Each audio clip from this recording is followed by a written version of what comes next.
name is Elle and welcome to the DWF U. Thank you so much for tuning in today. We're actually going to be doing something a little bit different and doing a product review. DFT was kind enough to lend us a little bit of their program software for us to test out and let you guys know what we think. And we think it's really good. So stay tuned and find out a little bit more. Okay peeps, let's talk about DFT Film Stock Plugin. This thing is pretty awesome. Anyways, so we're going to use one of these images and drop it into Photoshop. Da, da, da, da. Now, the really cool thing about this plugin is that you can actually use it for Photoshop, you can use it for Lightroom, you could use it for Final Cut, and there's actually a bunch of other programs you can use it for. You can make it all cohesive in one gigantic plugin for everything. Rockin'. Anyways, so since it's a plugin, let's navigate to Filter, and if you come on down to Digital Film Tools, it has its own little tabby. Once you install it, it's going to pop open into its own program. Pretty neat. So here, let's start on the default and go all the way to black and white films. One thing I do want to caution you guys against, so this is just a preview program. The end result is actually going to be way cooler, mostly because, let's zoom in on this bad boy. Oh, if you want to, by the way, secret, if you want to move this around, hit this little button here, and then you can whoop with your little hand. That doesn't come default. You have to press on that. We had used a photo that was really crisp and clean and ready to go.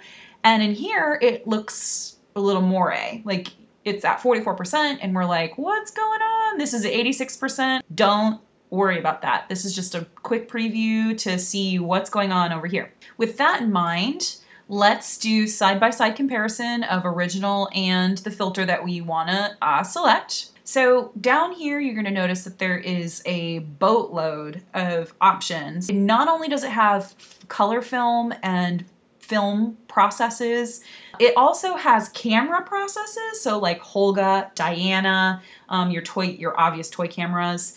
It has print processes as well, which is, I think, probably the coolest thing that sets this particular plugin apart from your other plugins. Also, it's not an action. That's a really cool thing too. It's all in one place. You can preview something ahead of time. You don't have to run it and then go, I don't like this.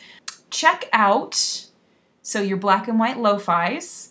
This is what was really cool. It has Diana and it has Holga lo-fi. Your cameras are in here. So let's select Diana.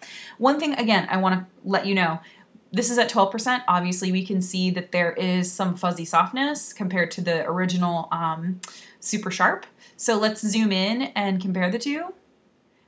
Keep in mind that this is just a preview, and any of the toy cameras that you select, like the Diana and the Holga, those automatically have a little bit of fuzz to them, and in reality, it's not that dramatic. This is a pretty dramatic. So actually, let me show you. In order to see exactly what's going on, you have to press this little wheel button up here. I'm just doing this for demonstration purposes because I've played with the program enough to know this is what it ends up looking like. Preview in Photoshop, you're seeing that it's not all that crazy fuzzy. It is fuzzier. Original to your lo-fi, that's totally fine because that's what that lo-fi camera is.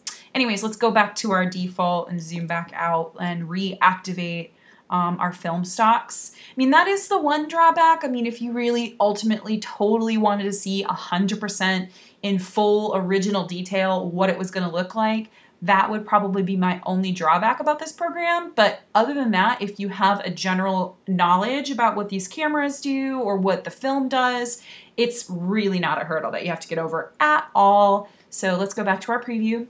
So let me quickly show you the reason I totally freaked out and was like, oh my God, I have to show DWF this product. It's amazing.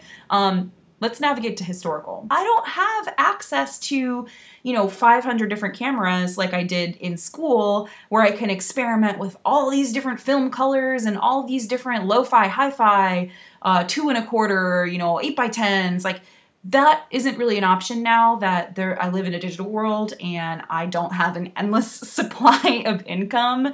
I also don't have the facilities to do photo transfers or gum prints or gelatin silver prints. So this is a really like kick butt alternative. And even if you guys have never done any in historical printing or in darkroom printing, you could totally appreciate how cool these filters are and how much they actually bring to your artwork. So let's check out what options they have. So really cool historical stuff. They have daguerreotypes, cyanotypes. They've got dry plates. They've got emulsion lifts. They've got gum over process. They've got just regular tricolor process with the gum infrared, which is super cool. They have several different types of infrareds if you want something more red, green, or a little bit placated. But here is what totally sold me on this historical section. They have silver prints. Like, holy Moses, silver gelatin print. Now, they've got two options here. You can do a washed version with your blacks and tonals at a very washed out, you know, not monochromatic sort of look.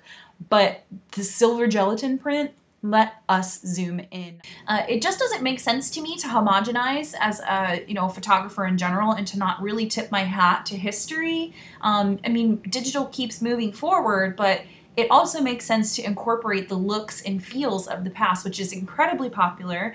It's a trend. It's not really going away right now, but you can one-up that trend by being truly historical, truly interesting, and creating beautiful pieces of artwork by actually utilizing techniques that have been long forgotten about or not really used as much. So since I've talked this up so much, let's take a look at it in Photoshop, because you know I'm gonna love it. Let's process and render. Here we go. Beautiful. I love it. Look at these creamy blacks. Look at those creamy highlights. It's amazing, the skin tone. It's really interesting how much work DFT put into this product, because they took all of the time to research the history, you know, everything from color film slides to print processes and how cameras actually work, lo-fi or high-end cameras, including motion picture and, you know, variety of films. It's just incredible to me that they took all of this and put it into a filter plugin and gave us the option to play with that, creating images and potentially movies with an entire look and feel that is extremely accurate to historical products. And the greatest part about it is that it's a filter. So even if you wanted to run some of your actions on top of it, like your web watermark or skin editing, or any of your action sets that you've gotten from any other places, it doesn't really take away from that. You can still run all of your old actions on top of this and create something extra special, extra artistic, and amazing. Thanks so much, guys. We hope that you found this helpful. If you're interested in trying the product out for yourself, you can always grab a trial off the DFT's website. The link is below this. Let us know what you think. You can always email me at l@digitalweddingforum.com. Thanks so much, guys. Have a great day.